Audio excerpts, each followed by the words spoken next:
بالنهار جامعة وبالليل قراية. يما الجامعة ودها تعب، ما في شي بالساهل. وأنا قايمة بشغل الدار لحالي، ما بدك تساعديني؟ يما اللي يسمعك يقول شو شغل هالدار. معك حق، أبوك مدلعك، لو إنه جوزك بعد التوجيهي ما كان لسانك طول يا بنت مقبل. صحيح يما. وين أبوك؟ ما شفته. عند دار جدك عشان توجد مجاهد ومجافي. ميلة تميلهم مصغر عقولهم. اسمعي يا عطاف، أنا كل ما أروح مكان أشوف النسوان يتغامزن علي.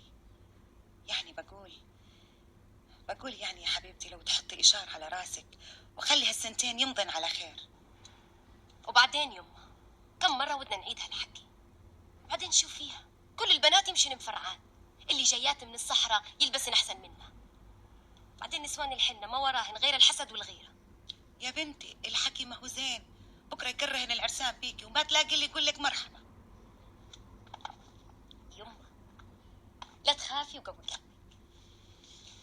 طيب يا حبيبتي لو يعني لو تتركك من لبس هالبنطلونات والله ما هن حشمات عليكي.